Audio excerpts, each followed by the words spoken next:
This kind of transitions us over to kind of our next segment. We wanted to talk kind of some savvy stuff, but the direction of the question was like, hey, what are like some of the pre-ride checklists? Boom, boom, boom, boom, boom. Quick things that as we're getting ready to hit the trail or the mountain, here's 3 to 5 things that mentally go over with myself, with the group, and just bang, bang, bang, bang, bang. Yep. So kind of like we'll pre-ride. Pre-ride list, and then like while we ride. Yep. List. So like pre-ride, everybody already does this, but taking avalanche education gives you a structure so that you don't miss anything.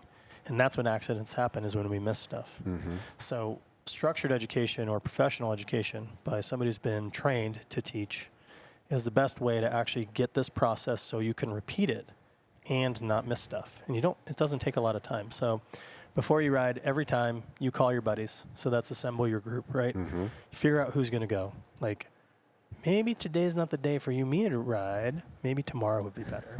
So I'm going to go call, you know what I mean? Yeah. So like, we always have that A team, B team, whoever those people are. Maybe Cody is not the guy we want because he's always finding himself down in the creek at the 4 p.m. trying to take that shortcut back to the truck. Yeah. So you just really got to think about what everybody brings to the table. Like, who's got the right gear? Whose sled's always breaking down? Who knows how to use the avalanche gear? Who's taking training? Who's not? What's the danger for the day? What's all that look like, right? Yep. So we assemble our group, figure out who our partners are for the day. Next thing we do is we check conditions, which means avalanche advisory and weather. So looking at that stuff is going to tell you what is the avalanche conditions, what's the snowpack like. We probably have a mental note of what's going on. Where's the powder? Where's the good riding? Mm-hmm. And what should we avoid because avalanches could be possible or likely? Yeah. And what does that look like? And what should we be looking for while we ride? And then the weather, what are we packing, right? Like a storm day, I'm going to pack different stuff than a sunny day. Mm-hmm. And a cold day, I'm going to pack different stuff than a warm day. Mm-hmm. And those all mix together. Yeah. So all that stuff is then going to come into our plan, which is the next thing we do, of where we're going, what our route is like, and what do we need to look out for the day. So those are the quick things that we can do that we already do, but that's a type of structure that we teach on how to do it. Once we get to the trailhead, we check our gear. So that comes down to oil, gas, check your sled, replace that A-arm you bent last time, right? Mm-hmm. Make sure you're topped off on the essentials, food, water, snacks, tools for most of us. You gotta make sure one guy packs the tools for you, right? Well, it depends on what sled he's riding. Oh, that's true. That's true. Just kidding. They all break down. He's got to be part. You got to have him, and they're always part of the A team. Oh, of course. Yeah, the guy that knows how to wrench. Yep. And then outside comms, all that stuff, and then before you get on the sleds, transceiver, probes, shovels on your persons, right?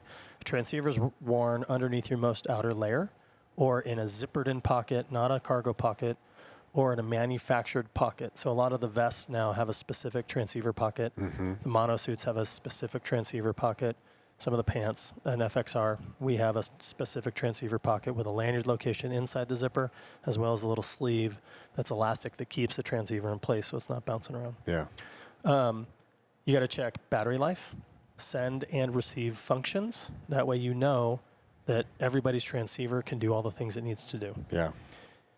Is there just kind of a random question, is there, for Duncan, when that battery life gets a certain percentage or bars, where are you swapping that out? So it's really best to read your manual to find out what your manufacturer suggests for your transceiver. Because I teach so much, I let my batteries get pretty low. Mm-hmm. And I run a Mammut transceiver. I can leave the parking lot with 30%, but I probably switch them at 50, right? Yeah. Just because what is a pack of 3 batteries is like $6. Yeah.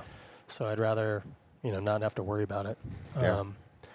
But transceivers don't use a lot of energy to send a signal. They use a lot of energy to receive a signal. Mm-hmm. So if you practice a bunch, you'll use up more battery.